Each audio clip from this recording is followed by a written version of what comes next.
Mis hermanos, el día de hoy para mí es un gran privilegio poder compartir la palabra con ustedes.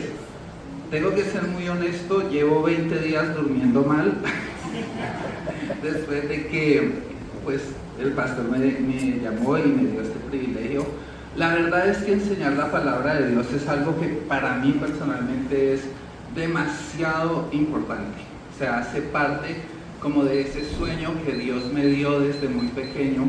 Y el hecho de estar aquí hoy es un sueño cumplido, es poder ver que el Señor cumple sus promesas y que nosotros sencillamente tenemos que permitir que el Señor haga las cosas conforme a su voluntad. Nosotros dejarnos manejar por el Señor. El día de hoy, antes de comenzar, quiero que mire al que está a su lado y le diga, hermano, no se duerma. Vamos a escuchar palabra de Dios.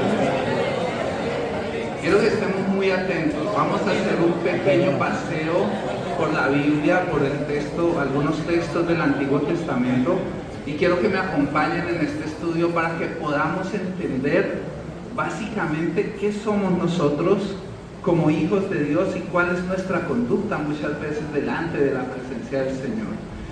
Quiero que comencemos haciendo una pequeña reflexión. Antes de empezar, ¿quién viene por primera vez el día de hoy? ¿Quién nos visita por primera vez? Alce la mano. Quiero saber si hay alguien que nos visita por primera vez. Ok, todos somos ya conocidos, entonces esta palabra es para cada uno de nosotros.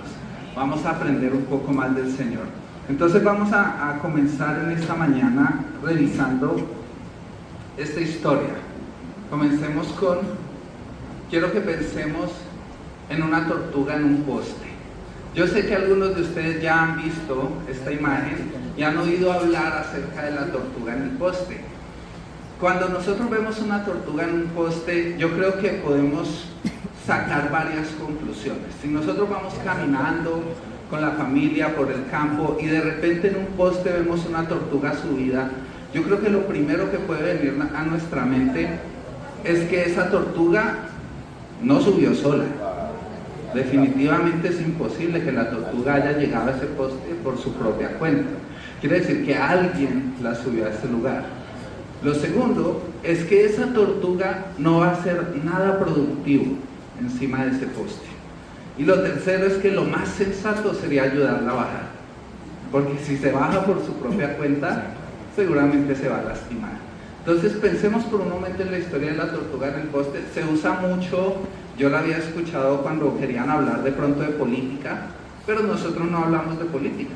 Aquí vinimos fue a hablar de la palabra del Señor, a conocer del Señor, a aprender un poco más de Él.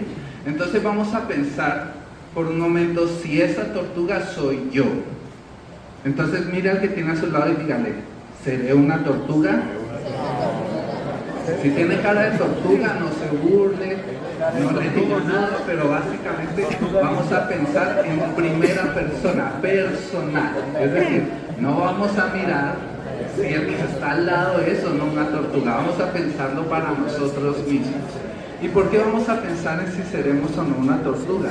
Porque muchas veces nosotros podemos encontrarnos en lugares en donde no deberíamos estar, en donde tal vez nos pusieron allí, pero no es el lugar que Dios quiere que nosotros ocupemos. O tal vez estamos ahí, solamente estamos esperando que alguien nos ayude, nos dé la mano y nos diga, bájese de ahí. ¿Qué está haciendo subido en ese poste? Entonces muchas veces puede ser que nosotros mismos hayamos sido o estemos siendo la tortuga en el poste, subidos en un lugar donde Dios no quiere que estemos. La enseñanza de esta mañana tiene un nombre, se llama ¿Por qué estás aquí? Y aquí quiero decirles algo con respecto al título de la enseñanza y que por qué razón se llama ¿Por qué estás aquí?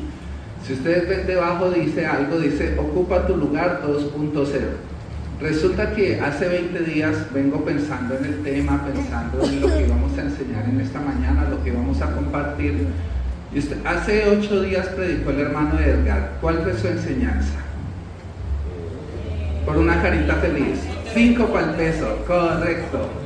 Yo entiendo, es una carita feliz. Ahora, hace 15 días predicó el pastor Alejandro. ¿Qué predicó? Ocupa tu lugar. Yo le dije, pastor, me quitó el título, yo ya tenía listo lo que iba a enseñar. Entonces, pues me tocó añadirle al título, ¿por qué estás aquí? Ocupa tu lugar 2.0. Es la segunda parte de lo que el pastor nos enseñó hace 15 días. Doy gracias a Dios porque quiere decir que estamos conectados. El Espíritu Santo nos está hablando y quiere definitivamente que podamos comprender, entender cuál es el lugar que debemos ocupar para el Señor. Y ahora, vamos a pensar en el lugar que ocupamos para el Señor, no solamente en lo físico. O sea, no vamos a pensar solamente, es que mi lugar es esta silla que está aquí más cerca del aire acondicionado porque es donde no me da tanto calor, donde no me duermo, o mi lugar está allá en el otro rinconcito porque si me duermo no me despiertan. Puede ser, no sabemos, ¿cierto? Entonces no pensemos tanto en el lugar físico, sino pensemos en el lugar espiritual. Espiritualmente, ¿qué lugar estamos ocupando delante del Señor? Porque podemos estar en la presencia del Señor, pero sin tener contacto con Él, tal vez sin relacionarnos con Él. Podemos saber que Dios está aquí en medio nuestro, pero nosotros sentirnos distantes de Él, tal vez no estar en conexión real con lo que Él quiere hacer para nosotros. Entonces, pensando en esto, vamos a ir al primer punto. El primer punto dice, ¿dónde estás? Vamos a leer Génesis capítulo 3, versículo 9. Todos conocemos la historia. Todos sabemos que el Señor puso al hombre y a la mujer en el huerto del Edén y que el ser humano falló, no obedeció las órdenes que Dios le dio. En Génesis 3:9 leemos, el Señor Dios llamó al hombre y le dijo, ¿dónde estás? Ahora, pensemos en esto. Cuando el Señor le dice al hombre, ¿en dónde estás? Estoy completamente seguro que Dios sabía dónde estaba. Dios tenía completa claridad de dónde estaba Adán. ¿Dónde estaba Adán? Estaba escondido, metido detrás de unos arbustos, seguramente rayándose porque estaba desnudo, pero prefirió rayarse, esconderse delante del Señor porque tenía miedo, porque sabía que había fallado. Ahora, gracias a la inteligencia artificial, hoy en día nosotros podemos saber exactamente qué fue lo que Adán le contestó a Dios cuando le preguntó, ¿dónde estás? Pongamos el video 1.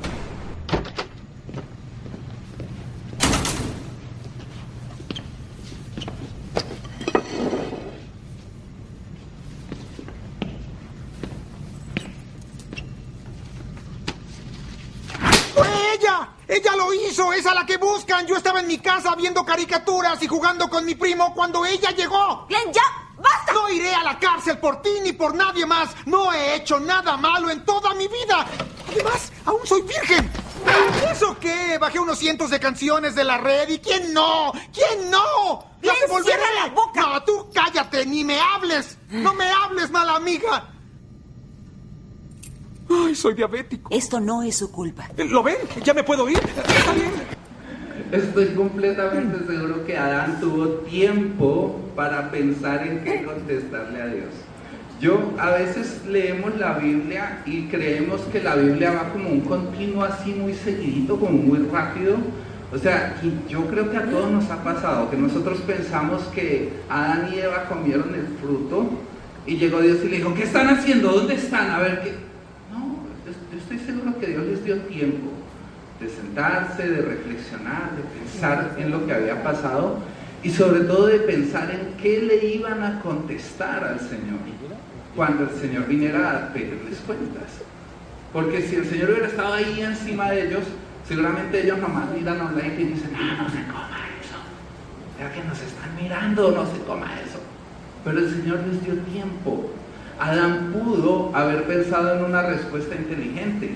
Y sin embargo Adán dijo, no, es que esa mujer que usted me dio, Señor, mire, ella me dio el fruto y yo como un pobre víctima. El pensamiento de víctima es antiguo, no es de ahora. Toda la vida el ser humano ha tenido esa mentalidad de ser una víctima, de decir, pobre de mí. Y la mujer que le contestó a Dios, dijo, no, es que esa serpiente me engañó y entonces yo comí. O sea, otra víctima, pobre víctima. Gracias a Dios que Dios no le permitió hablar a la serpiente, si no habría sido otra pobre víctima en la historia. Entonces tenemos que tener muy claro que cuando vamos a hablar con Dios, tenemos que pensar en lo que le vamos a decir. Tenemos que pensar correctamente porque el Señor conoce nuestro corazón. Él sabe nosotros dónde estamos. Él no nos está preguntando en dónde nos encontramos para Él conocer en dónde estamos. Él lo que está queriendo es que nosotros, cada uno, sepa lo que hay en nuestro corazón. Muchas veces cuando nos acercamos a orar a Dios, nos podemos acercar como se acercó Adán. Como Adán se acercó a Dios y le dijo, no, yo no tengo la culpa. Fue ella. Ella fue la que me hizo pecar. ¿Y cuántas veces no nos hemos acercado ante Dios con lágrimas, con dolor y le decimos, Señor, es que tú sabes que la carne es débil, Señor. Tú sabes, Padre Celestial, que yo no quería. Pero Señor, es que el diablo me tentó. Y el diablo por allá no le dijo, a mí no me meta. Yo no tuve nada que ver, ¿cómo así? Porque somos nosotros los que tomamos las decisiones. Cada uno de nosotros es responsable de la decisión que toma y del lugar que decide ocupar a la hora de presentarse delante de Dios. Es así de simple. Dios no mandó a Adán a esconderse detrás de unos matorrales. Dios no le dijo a Adán, escóndase que ya voy a pedirle cuentas. No, él llegó caminando al paraíso. Seguramente Dios ya sabía dónde estaba Adán, estoy completamente convencido de eso, pero Dios guardaba la esperanza de que Adán le dijera, Señor, pequé, me equivoqué, Señor, perdóneme, yo hice lo que no debía, no cuidé de la mujer que me diste. Miren lo distinta que habría sido esa respuesta a la respuesta que le da. Entonces, voy a hablar, paréntesis, 2 minutos solo para los hombres. Somos minoría, así que préstenme mucha atención. Hombres, lo que pase con nuestra pareja es responsabilidad nuestra, de nosotros como hombres. Nosotros no podemos echarle la culpa al diablo de las cosas malas que pasan con nuestra mujer. Si nosotros no cuidamos de ella, si nosotros no estamos pendientes de sus asuntos, les aseguro que va a venir una serpiente que sí va a estar pendiente de sus asuntos.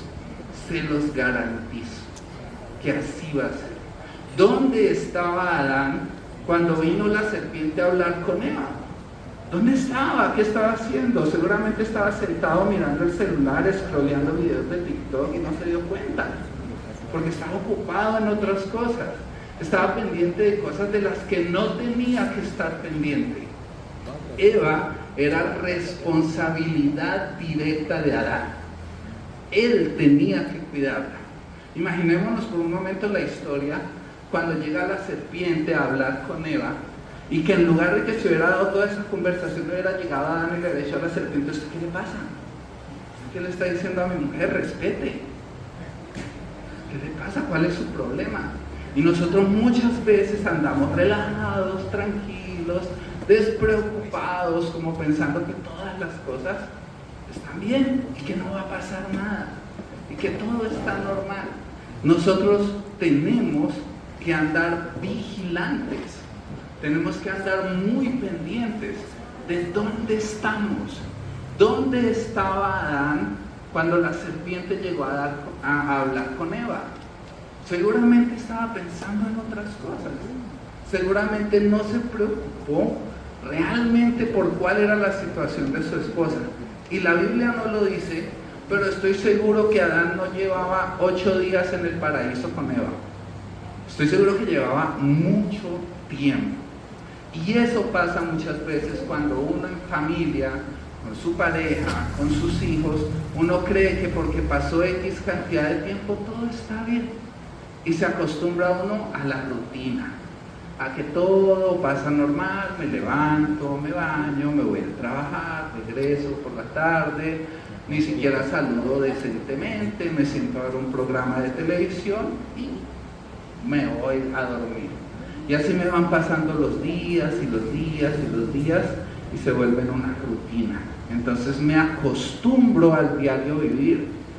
Pero, ¿cuándo fue la última vez que cuando llegamos a casa nos recibieron con un abrazo de esos que se sienten con ganas, con un beso que uno dice, qué rico, cómo llegué a mi casa, qué bien, cómo estamos haciendo las cosas bien?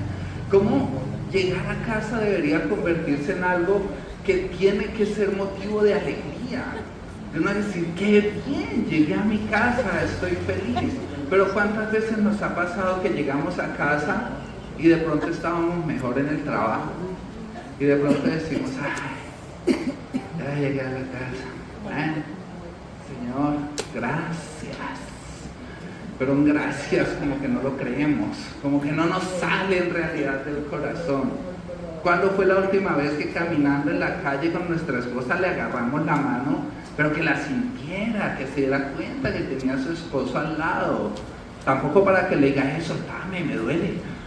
Pero pues que se sienta, que va ahí al lado, que tiene esa emoción de estar con uno. Eso es importante, eso tenemos que recuperarlo, tenemos que rescatarlo. ¿Dónde estás? ¿En dónde te has metido? ¿Qué es lo que estás haciendo con tu vida, con tu familia, con las personas que te rodean? Porque es muy fácil dejarse llevar por la rutina y es muy fácil ponerle excusas a Dios. Yo no leo en ninguna parte del texto bíblico a Adán postrándose delante de Dios y diciéndole, Señor, perdóname. Qué diferente sería la historia si Adán se hubiera postrado ante el Señor y le hubiera dicho, Señor, perdóname. Porque la Biblia nos enseña claramente que su misericordia es para siempre, que su misericordia es mucho más grande que nuestra maldad, que nuestras cosas que nosotros no podemos manejar. Ahora, ¿qué pasó con Adán? Ya les dije, costumbre, empezó a razonar las cosas, seguramente tuvo dudas al momento en que su mujer le habló, tomó malas decisiones, pero luego culpó a Dios y se dejó llevar por el remordimiento. Jamás pidió perdón. No vemos en la historia a un Adán diciendo, Señor, perdóname. ¿Cuántas veces nos hemos acercado a Dios sabiendo que estamos mal, sabiendo que hemos pecado, sabiendo que lo que hemos hecho no le ha agradado a Dios y no le hemos dicho a Dios, Señor, perdóname? Muchas veces, a mí me pasa, a mí me ha pasado, yo no me voy a parar aquí delante de nadie a decirle, es que yo en el poder del Espíritu Santo fui llena. No, a mí me ha pasado, yo soy humano igual que todos los que estamos acá. Y muchas veces, después de orar al Señor y de decir amén, he tenido que volver a la presencia de Dios y decirle, Señor, qué pena, no era amén. Perdóneme porque es que no quería hablar de esto. Señor, no quería decirle que tuve tanta rabia que quise dejar todo y salir corriendo.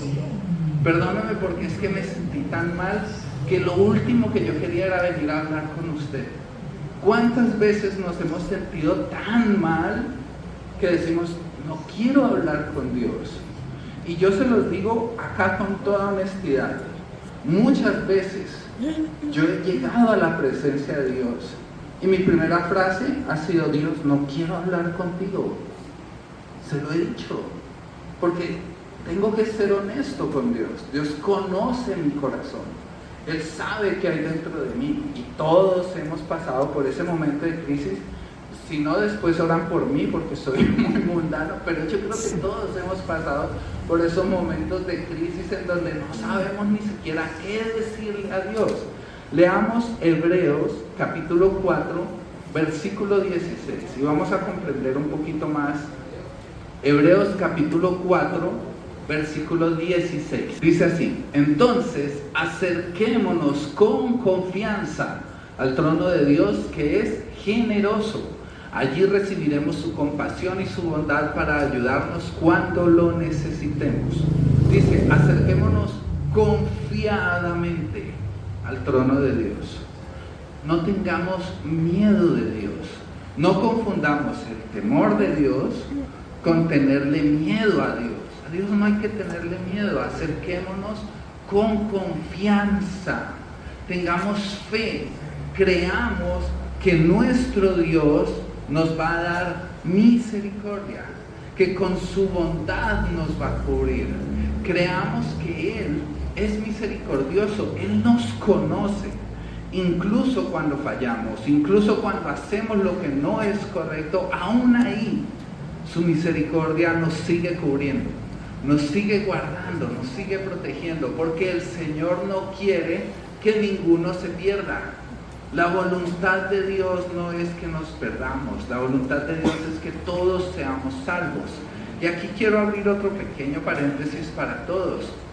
Aprendamos qué le vamos a decir al Señor. Miren, lo compartí alguna vez con los hermanos de la intercesión. Yo les decía, es muy triste oír testimonios de hermanos que dicen, ay, sí, no, hermanos, que yo estoy orando por mi hijo, porque él anda en malos pasos y se va con los amigos. Yo todos los días le digo, Señor, que se rompa una pierna para que no salga. Y uno dice, ¿cómo va a orar eso? Pero no, ¿cómo así? Que le abra el entendimiento, que lo llene con su Espíritu Santo, que le permita entender, que lo guarde del mal. Una vez una hermana, hace ya muchos años, no fue aquí en Ibagué, llegó a mí y me dijo, ay, hermano, gracias por orar por mi esposo. Yo, claro, hermana, ¿cómo está él? Y todo, no, si viera, ya no vuelve a salir a rumba, nada, está súper bien, le dio una peritonitis. Entonces tuvieron que operar y está en la casa, tiene 3 meses de incapacidad. Eso no, ¿cómo va a ser eso una bendición? O sea, Dios puede usar la enfermedad para llamarnos, para tocarnos, pero nuestra oración no puede ser esa. Nuestra oración tiene que ser una oración de restauración, de paz, donde el Señor traiga su voluntad realmente a conciencia. Nuestra relación con Dios no se puede basar en el miedo, no se puede basar en que, ay, qué susto, no, es que el Señor me castiga, yo creo que el Señor me va a tratar mal por esto que estoy haciendo. No puede ser así. Tiene que ser una relación de confianza. Y aquí te voy a decir algo que tal vez nunca te lo han dicho, pero puede sorprenderte, y es la verdad. Dios confía en ti. Si Dios no confiara en ti, no te habría llamado. Estás aquí porque el Señor sabe de lo que eres capaz. El Señor sabe que puedes ser un instrumento en las manos de Dios, valioso para llegar a otros, para transformar el mundo. ¿Ustedes no creen que el Cerrito sería diferente si todos tuviéramos temor de Dios? Sería distinto, sería otro pueblo, seríamos una ciudad verdaderamente de mostrar y para llevar a los otros. Pero muchas veces a nosotros nos da miedo compartir del Señor, como que nos da pena, como que Dios no valiera la pena. Hermano, me dijeron que usted se está congregando. Sí, Señor. Sí, ¿en dónde se congrega? En Bomberos. No, no nos congregamos en Bomberos, me congrego en la iglesia del Nazareno. Vamos a decir las cosas como son.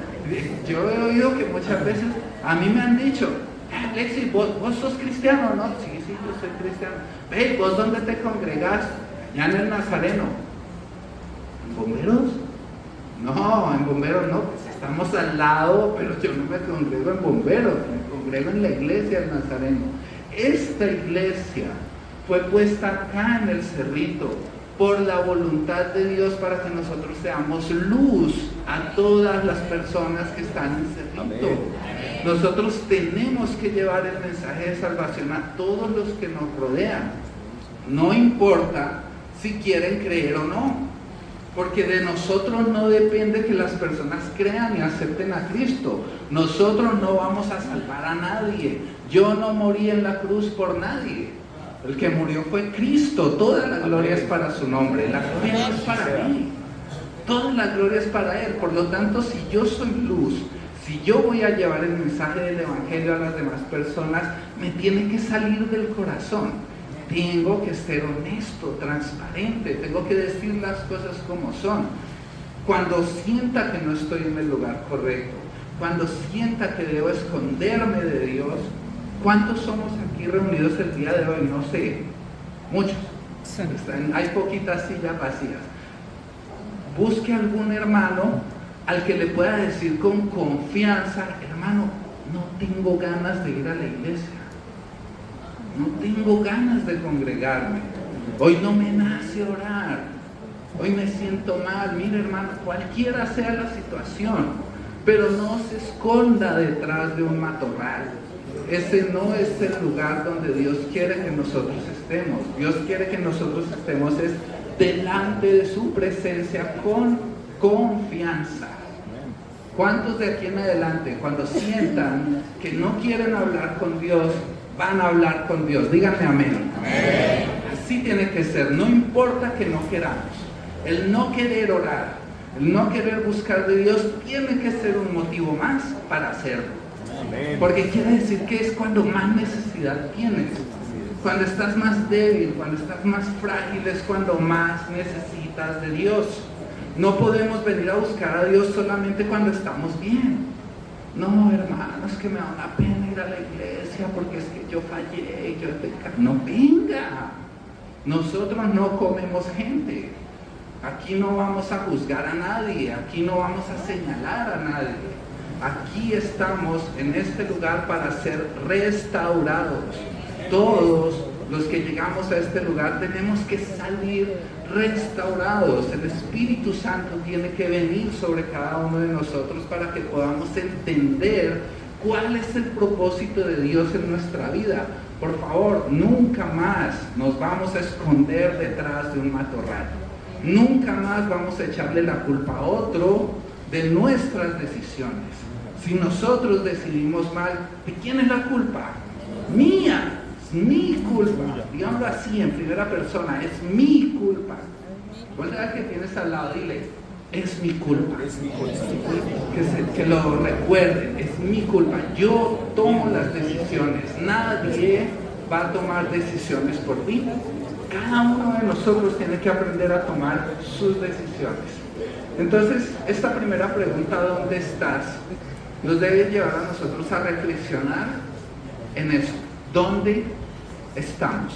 Dios sabe dónde estamos, pero somos nosotros los que necesitamos entender en dónde estamos. Vamos a ver el segundo punto. El segundo punto, la siguiente pregunta es: ¿por qué estás aquí? Entonces, ya respondimos dónde estás. Cada uno en su interior piense: ¿dónde estoy? Solo individualmente tienen la respuesta. Yo no puedo responder por nadie más que por mí mismo. Entonces vamos a la segunda pregunta: ¿por qué estás aquí? Reyes 19, Primera de Reyes 19, 9 y 13. Vamos a leer solo el 9 porque dicen lo mismo. Ahí Elías entró en una cueva y se quedó toda la noche. Entonces el Señor le dijo a Elías: Elías, ¿por qué estás aquí? Ahora, vamos a hablar por un momento de Elías. Ya yo creo que rajamos suficiente de Adán, ya podemos dejarlo descansar un poco. Vamos ahora a hablar de Elías. Todos conocemos la historia de Elías. ¿Quién no conoce la historia de Elías? Álceme la mano. Todos, ¿cierto? No conocen la historia de Elías. Vamos a hacer un resumen muy cortico de la historia de Elías.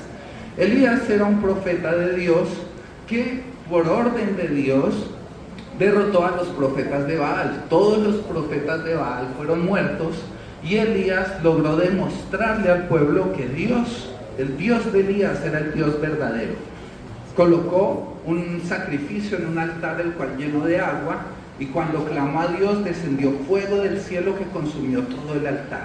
Un milagro absoluto. Porque un altar lleno de agua era imposible que se encendiera por sí mismo. Inmediatamente pasa esto, vienen y le cuentan a Jezabel, la esposa del rey Acab, y le dicen: mire lo que hizo Elías, acabó de matar a todos los profetas de Baal. Los profetas de Baal estaban al servicio de la reina Jezabel. Entonces la reina Jezabel le envió un mensajero a amenazar a Elías. Y gracias también a la inteligencia artificial podemos saber qué le dijo el mensajero a Elías. Vamos con el video 2. No sé quién es usted. No sé qué es lo que quiere. Pero si está buscando dinero, le advierto que no tengo mucho. Pero lo que sí tengo es una serie de diferentes habilidades que he adquirido durante una muy larga carrera y que me hacen una pesadilla para personas como ustedes. Si dejan ir a mi hija ahora, ese será el final. No los buscaré, no los perseguiré. Pero si no lo hacen, yo los buscaré. Los voy a encontrar y los mataré.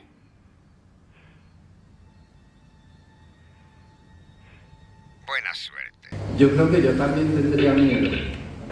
Sí, recibir una amenaza de ese tipo. Quiero que entendamos algo, porque normalmente cuando hablamos de Elías, y yo estoy seguro que todos hemos oído alguna predicación, o por lo menos la mayoría, hablando de Elías cuando huyó a la cueva, todos hemos oído esta frase: pero ¿cómo se va a ir Elías huyendo cuando acaba de hacer el milagro más grande? Uy, Elías, como cobarde Elías. No, Elías tenía miedo.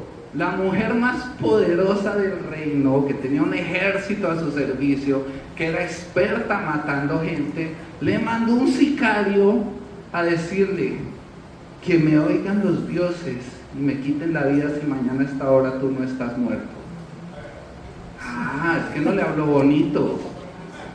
Sí, no le dijo: ay, Elías, ¿usted por qué hizo eso? Venga, Elías, hablemos. ¿Qué fue lo que pasó, hombre? No, Le habló en serio. Lo amenazó de verdad. Y Elías tenía razones para tener miedo. Es verdad. Dios estaba de su lado. Pero justo en ese momento, pensemos en Elías. ¿Cómo se puede sentir? Viene Elías, derrota a los profetas de Baal, demuestra que su Dios es el Dios verdadero, desciende fuego del cielo, y viene un infeliz matón y lo amenaza y no pasa nada. Y no viene Dios a quitarle la vida a ese matón. No, el matón viene y lo amenaza y se va y lo deja él solo. Y Elías mira para los lados, mira para el otro y no ve a nadie. Tenía miedo, es normal que tuviera miedo. Imagínense ustedes esta situación. Estamos nosotros paseando con nuestra mascota por la calle y de repente pasa un carro y pita durísimo. ¿Qué pasa con un perro cuando oye un ruido fuerte de repente? Se asusta, le da miedo. Y ese perro arranca a correr como loco en la calle. ¿Es una reacción normal o no es normal en ese perro? Normal. Es normal, es la reacción normal. Entonces a veces se nos olvida que somos seres humanos, que reaccionamos, tenemos emociones. Entonces no peleemos contra nuestras emociones, contra nuestra realidad. La reacción de Elías fue normal, pero aquí les voy a decir algo, fue exagerada. Se le iba yendo un poquito la mano. Porque ¿qué hizo Elías? ¿Salió huyendo para dónde? Los que conocen la historia. Se fue para el desierto. En el desierto, ¿qué iba a encontrar Elías? Serpientes, alacranes, arena, nada de agua. Se iba a morir. O sea, si no lo mataba Jezabel, lo mataban las condiciones climáticas del desierto. El desierto en la noche, allá en Medio Oriente, puede alcanzar temperaturas de menos 40 grados. El hombre se iba a morir. El hombre salió al desierto literalmente a morirse, y muchas veces nosotros no pensamos en eso. La mayoría de las veces nosotros decimos: ay, pero Elías, no, tan exagerado, ¿cómo se va por allá? Sí, claro, fue una reacción exagerada, pero él tenía miedo por su vida. Y él dijo: prefiero que me quite la vida Dios a que esta mujer, hija del diablo, venga y me la quite. Y él, cuando va al desierto, va a entregarse en las manos de Dios. Dijo: ok, ya hice lo que tenía que hacer, no tengo más nada que hacer, por lo tanto me voy a ir a morir al desierto. Entonces tiene que actuar Dios para salvarle la vida a Elías. Viene un ángel, le da de comer y le da de beber, y Elías camina durante 40 días y 40 noches hasta que llega a una cueva. ese es un acto sobrenatural de protección de Dios para la vida de Elías. ¿Por qué? Porque si Dios no lo hace, Elías al otro día está muerto. Un hombre solo en el desierto, a no ser que esté en un programa de Discovery Channel, muere en 24 horas. No podemos sobrevivir en un desierto, es sumamente difícil. Entonces, Dios tiene que actuar para poder salvarle la vida. Dios actúa, le salva la vida. Él llega a la cueva y cuando llega a la cueva, Dios le dice a Elías, Elías, ¿por qué estás aquí? Y a veces yo pienso en la cara de Elías como diciéndole a Dios, ¿cómo que por qué estoy aquí? Yo me imagino que Elías pudo haberle dicho a Dios, es que usted me mandó. Yo les pregunto, ¿Dios mandó a Elías a esa cueva? No, en ningún momento Dios no le dijo a Elías, vaya, escóndase en la cueva. No, fue decisión de Elías. Y aquí va la segunda parte. ¿Estamos en el lugar donde Dios nos mandó o estamos en el lugar donde decidimos estar sin preguntarle a Dios? Ahora, estaba en la cueva y lo interesante es que a pesar de eso Dios no lo abandonó. A pesar de que estaba en un lugar en donde no debía estar, en donde evidentemente le pasaba lo de la tortuga en el poste. Él ahí no iba a servir para nada, no iba a ser nada productivo, y lo más sensato era que Dios fuera a rescatarlo, porque él en esa cueva no iba a poder cumplir el propósito que Dios tenía para él. Dios no quiere que estemos escondidos en la cueva, no quiere que nos salgamos de su propósito. Y por esa razón, aun cuando nos salimos de su propósito y cuando estamos haciendo aquellas cosas que a Él no le agradan, pero que nosotros decidimos hacer, aún allí el Señor nos puede llamar. Aún allí el Señor nos puede seguir dando un propósito. Porque Elías creía que su vida había perdido toda razón de ser, que no había un propósito para seguir viviendo. Elías, se los digo de verdad, se fue al desierto a morirse. Él no fue al desierto a recargar baterías, él no estaba en un hotel 5 estrellas con buffet en la entrada. Se fue al desierto a morirse, porque él creía que su vida ya no tenía propósito, porque él creyó que matar a los profetas de Baal y demostrar que el Dios de Elías era el Dios verdadero, dijo ya, se acabó. ¿Cuántos de nosotros tal vez hemos pensado que lo que hemos hecho para el Señor ya está? Que ya, no, yo sé que el Señor me usa. Yo hace 20 años participé en una brigada, entonces sí, el Señor sí me ha usado. Yo sé que el Señor conmigo tiene un plan y cuando yo esté en la gloria con el Señor lo adoraré por siempre. Resulta que estamos aquí, no estamos en la gloria con el Señor. Hay personas que nos necesitan.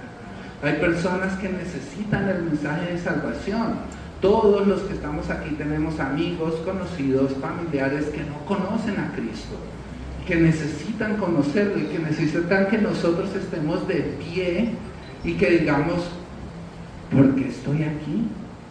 Porque estamos aquí en la iglesia del Nazareno, porque el Señor nos puso aquí. Este es el lugar correcto. Y ahora, esto no es bomberos, tampoco es una cueva. Esta iglesia no es un lugar para venir a escondernos, para venir a guardarnos, no, es que yo voy a la iglesia porque allá yo me siento seguro y allá nadie me va a juzgar y entonces yo me puedo esconder y hacerme bolita y que nadie me mire y entonces no voy a señalar absolutamente a nadie. Pero ¿no han notado que a veces nos volvemos invisibles en la congregación? A veces llegamos y nos dicen, ¡hey, hermano, ese milagro! Hace tiempo no lo veía. Y uno viniendo cada 8 días. Y se dice, ¿qué pasó? Porque nos volvemos invisibles, porque es como que nos escondemos, como que no queremos que nos miren, como que, Señor, ay, es que los que cantan lo hacen tan lindo, pero yo con esta voz de tarro, tan horrible, no, entonces, y a veces creemos que servir al Señor es venir a subirse acá a la tarima, es venir a dar un mensaje, es venir y cantar, es venir y dar los anuncios. Yo ya me estaba preparando para que yo predicara cuando me dice, hermano Alexis, Entonces a veces pensamos eso, pensamos que es que son los demás los que tienen un propósito. Mira al que está a tu lado y dile, tú tienes un propósito. Tú tienes un propósito. Tu vida no es un accidente. Las cosas que nos pasan no suceden por accidente, pasan por una razón. Todas las cosas que suceden a nuestro alrededor tienen una razón de ser. Y pensando en esto vamos a pasar al tercer punto. No leímos, perdón, Salmo 145, 18, es importante. Salmo 145, 18. El Señor está cerca de todos los que lo buscan, de los que lo buscan sinceramente. ¿Por qué coloqué este pasaje acompañando el lugar donde estaba Elías? Porque sin duda alguna, cuando Elías escucha la voz de Dios, Elías es honesto con Dios. Elías no le dice a Dios, no, Señor, es que pues no tenía dónde ir, entonces me vine aquí para el desierto y pues aquí está como chévere, un ángel me dio comida y estoy bien. Miren la diferencia tan grande de la respuesta de Elías. Elías dice, Señor, todos los que te adoraban han sido muertos. Estoy solo, me quedé solo, nadie está conmigo, Señor. Y ahora mi vida corre peligro, me buscan para matarme. Elías no adornó las cosas. Elías no le mintió a Dios. ¿Cierto? Elías dijo lo que estaba en su corazón. Acerquémonos al Señor confiadamente, porque si le buscamos sinceramente, Él va a estar cerca de nosotros. Punto 3. ¿Qué haces? ¿Cuál fue la primera pregunta? ¿Cuál fue la primera pregunta? ¿Dónde estás? Ya sabemos dónde estamos. Cada uno personalmente sabe dónde está. Segunda pregunta. ¿Por qué estás ahí? ¿Dónde estoy? En este lugar. ¿Por qué estoy aquí? ¿Llegué yo o me trajeron? No sé. Cada uno puede responderse a esa pregunta. Ahora, ¿qué haces? Vamos a leer Éxodo capítulo 18, versículo 14. El suegro de Moisés vio todo lo que Moisés estaba haciendo por el pueblo y le preguntó, ¿qué es lo que estás haciendo con este pueblo? ¿Por qué estás sentado ahí tú solo mientras el pueblo se queda de pie a tu alrededor todo el día? ¿Qué estás haciendo, Moisés? ¿En qué estás pensando para venir desde la mañana hasta la noche a sentarte solamente a oír quejas de la gente? Ahora, seguramente eran asuntos importantes, pero Moisés solo no podía. Y aquí va la pregunta, ¿qué haces? ¿Estás haciendo realmente lo que el Señor quiere que hagas? ¿O estás ocupado en tantas cosas que lo que el Señor quiere que hagas no lo estás haciendo? Porque también nos puede pasar eso. Nos creemos el hombre orquesta. A mí personalmente me ha tocado aprender a soltar. Gracias al Señor tengo mi esposa, es una ayuda maravillosa que me ha dado la mano tremendamente, porque ella es el freno. Calma, tranquilo, relájate, piensa, analiza las cosas. No significa que no deba hacer nada. Significa que lo que hago para el Señor tiene que ser realmente lo que Dios quiere que yo haga. Yo no puedo estar haciendo para el Señor muchas cosas. Alguna vez nuestro pastor Alejandro nos enseñaba en una predicación que si venimos a un día aquí a limpiar telarañas y a quitar y a hacer aseo, pero el Señor no nos tiene para eso, pues estamos estorbando. Estamos haciendo aquello que Dios no quiere que hagamos. ¿Qué es lo que Dios quiere para tu vida? ¿Qué es lo que Dios quiere que tú hagas? ¿Qué es lo que nosotros hacemos para el Señor? Tiene que ver básicamente con esas decisiones que tomamos una vez que hemos podido entender qué estamos haciendo, dónde estamos, y por qué estamos en ese lugar. Entonces, cuando nosotros entendemos en qué lugar estamos, ¿en qué lugar estamos? Y entendemos por qué estamos ahí, ahora tenemos que saber qué es lo que estamos haciendo. Hay algunas características de Moisés que me gustan, que son buenas, pero hay otras que tenemos que aprender también a diferenciar. Moisés, yo les pregunto, ¿estaba en comunión con Dios, sí o no? Sí, correcto. ¿Escuchaba la voz de Dios? Sí, la escuchaba. ¿Tenía clara la voluntad de Dios? Sí. A ver, volvamos a preguntar porque algunos no están convencidos.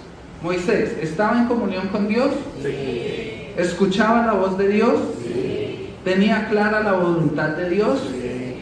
Entonces, ¿cuál era el problema de Moisés? Que Moisés creía que él podía hacer todo él solo. Moisés dijo, ay, Señor me puso, esto es lo mío, aquí voy yo, y empezamos y arrancamos como el llanero solitario, nos montamos en el caballo y nos vamos a la batalla porque somos el llanero solitario. Y resulta que hasta el llanero solitario tenía un indio al lado que lo acompañaba a todas sus batallas. Yo sé que los de menos de 30 años no entienden, pero lo pueden consultar después al llanero solitario. Pero no hay nadie solo. En realidad ninguno de nosotros puede hacer las cosas por sí mismo. Ninguno de nosotros tiene la capacidad de lograr hacer algo si lo quiere hacer solo. Por esa razón es que existen los equipos. ¿En cuánto tiempo oraste por un equipo en el ministerio? 2 años. 2 años. Y yo en mucho tiempo estuve solita. Pero ella sabía, tenía claro que sola no era, que necesitaba un equipo, que necesitaba a alguien a su lado que la apoyara, que orara con ella, que llevara la carga con ella, y así tiene que ser claro para todos y cada uno de nosotros. En familia, en nuestra casa, ese es nuestro equipo. Nuestro equipo es nuestra pareja, nuestros hijos, las personas con las que vivimos. Aquí en la iglesia tenemos un equipo. Los de la red de varones, gracias a Dios que están y me apoyan y me acompañan cuando estamos en reunión, porque ellos saben que yo me disperso, entonces ellos me vuelven a acomodar para que siga con el tema. Sí, no sé por qué razón de repente terminamos hablando de cosas raras, pero el Señor nos ha dirigido, nos ha permitido aprender, comprendernos, ayudarnos mutuamente. Ninguno puede servir al Señor si lo hace por su propia cuenta y a su manera. Nosotros no somos ruedas sueltas. Nosotros aquí tenemos que rendir cuentas. Tenemos personas que saben más que nosotros. Gracias a Dios que hay gente que sabe más que yo. Si no hubiera gente que supiera más que yo estaría preocupadísimo porque yo metería la pata y nadie me lo diría. Nadie me diría, oye hermano, ¿por qué hizo eso? ¿Qué le pasó? Yo estaría convencido de que estoy haciendo las cosas bien. Entonces, gracias a Dios que hay los equipos. Moisés pudo entender que lo que estaba haciendo, si bien era la voluntad de Dios, no lo estaba haciendo bien. Y la razón por la que no lo estaba haciendo bien es porque no lo estaba haciendo con un equipo, con las personas con las que debía contar. Todos y cada uno de los que estamos aquí somos importantes en las manos del Señor. Todos tenemos una razón de ser. Ninguno está aquí para calentar una silla, porque si fuera para calentar una silla, la sacamos al sol. Allá se calientan y no hay necesidad de gente. Nosotros no estamos aquí calentando sillas, estamos aquí porque como comunidad cristiana nos necesitamos. Ahora, nuevamente un pequeño paréntesis. Hermano, háganos saber la necesidad que tienen. Nosotros aquí ninguno es adivino. Hay muchos muy divinos, pero adivino ninguno, porque nosotros no podemos saber exactamente cuál es la situación que está viviendo cada uno. Pero si tiene alguna necesidad, si debemos orar por usted, si necesitamos apoyo, yo mismo cuando he necesitado apoyo, he corrido a buscar ayuda. Hubo un día que fue en particular llamativo para mí, y quiero aprovechar para contar este testimonio. A mí me dio una virosis. Ustedes saben que las virosis en los hombres son como el equivalente al parto de la mujer. Más o menos, yo creo que un poquito más arriba para nosotros. Es terrible, o sea, uno siente como algo que lo está llamando y uno dice, no me quiero ir todavía. Pero fue terrible, o sea, la verdad, yo tiendo a soportar bien las virosis, pero honestamente ese día yo veía cosas que me daban vueltas en la cabeza. Mi hija se había ido no hace mucho a estudiar a Cali, y les digo la verdad, yo tenía fiebre, veía cosas que me daban vueltas en la cabeza, me dolía la cabeza, y empecé a escuchar voces como que me gritaban en la cabeza. O sea, tenía tanta fiebre que yo escuchaba voces en mi cabeza, una cosa rarísima. Y yo hice lo que cualquier varón haría en esa situación. Me senté a llorar. Porque estaba muy mal. O sea, me senté yo, ay no, ¿por qué? Y me hacía falta mi hija. Y yo tenía a mi esposa al lado. Y ella me decía, amor, tranquilo. Yo lo único que escuchaba era yo no oía nada. Yo estaba muy mal. Literalmente yo dije, me voy a morir, quiero una gripa. O sea, la verdad no tenía nada del otro mundo. Pero en medio de esa situación el Señor me dio como luz, y entonces yo miré a mi esposa y le dije, amor, llama a Joen, porfa, dile que ore por mí, o sea, estoy muy mal. Y llama a Joen, le comentó la situación, y yo nunca le dije a Joen, porque fue tremendo. Yo estoy seguro que en ese mismo momento ella empezó a orar por mí, y en 5 minutos yo estaba dormido y descansé toda la noche. Y al otro día todavía tenía gripa, pero ya no sentía que me estaba llamando la muerte, ya me podía mover, ya estaba un poquito mejor. Entonces hay situaciones que de verdad uno tiene que poner en las manos del Señor. A veces parecen tontas, pero busquémonos, apoyémonos los unos a los otros. Todos los que estamos aquí hemos pasado situaciones muy difíciles. Aquí nosotros todos hemos tenido pérdidas. Todos los que estamos aquí alguna vez hemos perdido un abuelito, una mascota, un amigo. Todos los que estamos aquí hemos pasado por situaciones de gran necesidad. Todos hemos tenido que decir un día, bueno, Señor, a partir de hoy me va a gustar muchísimo comer arroz, porque no hay más. Y entonces nos toca comer arroz pelado, y si de pronto la papa baja, pues le podemos picar una papita y con eso completamos. Pero a todos nos ha pasado. En mi caso, yo doy gracias a Dios que últimamente cuando como arroz con huevo es porque quiero, no porque me toque. Pero ¿cuántas personas realmente están pasando por necesidades? Están pasando por circunstancias difíciles. Entonces, miremos lo que dice Romanos, capítulo 12, versículo 2. Romanos, capítulo 12, versículo 2 dice, no vivan según el modelo de este mundo. Mejor, dejen que Dios cambie su vida con una nueva manera de pensar. Así podrán saber lo que Dios quiere para ustedes y también lo que es bueno, perfecto y agradable a Él. Cuando estemos en ese lugar donde Dios nos colocó, permitamos que sea Dios moldeando nuestra manera de pensar. Permitamos que sea Dios el que nos muestre lo que debemos hacer. A todos nos ha pasado que hacemos planes en nuestra mente, nos volvemos Elon Musk, tenemos miles de sucursales y hacemos millones de cosas y organizamos todo perfecto, todo está muy bien, arrancamos y nos quebramos. Por lo menos a mí me ha pasado varias veces. Tomar malas decisiones, hacer cosas mal hechas.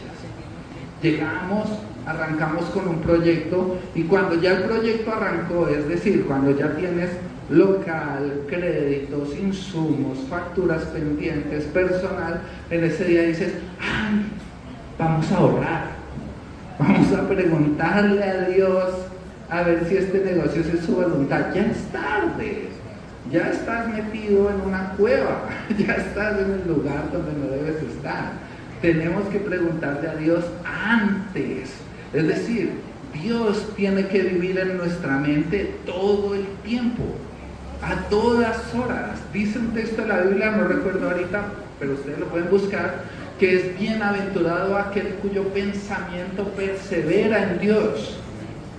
Cuando yo pienso todo el tiempo en Dios, entonces Dios verdaderamente es mi prioridad, porque estoy dándole el primer lugar. Estoy diciéndole, Señor, este lugar donde me pusiste y esta obra que me pusiste a hacer, la voy a hacer conforme a tu voluntad. Y aquí vamos a aterrizarnos un poquito, porque yo sé que más de uno está pensando en este momento en ser Billy Graham, irse a las naciones, llenar estadios y predicarle a 100,000 personas en un gran auditorio. Pero yo quiero aterrizarnos un poquito, porque tal vez la obra que Dios te puso está sentada a tu lado, está ahí esperando que le tomes la mano y que ores por ella, que ores por él. Tal vez la obra que Dios te puso todos los días cuando tú sales por la mañana a trabajar está afuera barriendo el andén, limpiando la calle, sacando su mascota. Hagamos la obra de Dios, pero permitamos que Dios nos muestre el cómo hacerla, en qué momento hacerla, con quién hacerla, hacerla con la sabiduría que proviene de Dios. Como les dije hace un momento, la obra de Dios no es solamente venir a subirse a esta tarima. Esta tarima no tiene nada de especial, salvo que me permite poderlos ver a todos y que ustedes me vean a mí. Pero esta tarima no es mágica. No es que aquí haya más Espíritu Santo que allá, no. El Señor nos dio el mismo Espíritu Santo a todos por igual. El Señor no da su Espíritu Santo por medida, dice su palabra, sino que conforme a nuestra fe, así mismo Él obra. Entonces, ¿cuál es nuestra fe? ¿Cuánta fe tenemos? Si nuestra fe nos alcanza solamente para venir aquí el domingo, les digo la verdad, honestamente, gloria a Dios, porque eso es mucho más de lo que muchos hacen. Muchos la fe no les alcanza ni siquiera para eso. Pero pidámosle a Dios, Señor, yo quiero más fe. Los apóstoles le dijeron a Jesús, Señor, aumentanos la fe. Ellos entendieron que lo que necesitaban era creer de verdad. Era poder colocar a Dios en el primer lugar para que todas las circunstancias alrededor funcionaran bien. Y ojo, esto no tiene nada que ver con Nueva Era. No vayan a salir de aquí diciendo, ay, la hermana Alexis nos dijo que el universo se iba a alinear con nosotros. No, nada que ver, por favor. Lo que les estoy diciendo es que si Dios es nuestra prioridad, si verdaderamente el Espíritu Santo vive en nosotros, entonces Él nos va a mostrar cuál es su voluntad, buena, agradable y perfecta. Él nos lo va a mostrar. No vamos a tener nosotros que andar por ahí buscando, preguntando. Hay hermanos que cada 8 días vienen y se le acercan a un hermano que le diga, hermano, ore por mí porque es que no sé qué hacer. Y ok, de vez en cuando está bien, ¿cierto? Hay momentos en que no sabemos qué hacer, pero no puede ser cada 8 días. No puede ser todo el tiempo. Tenemos que avanzar. Tenemos que dejar de estar escondidos tras un matorral. Tenemos que salir de la cueva y tenemos que dejar de hacer las cosas a nuestra manera.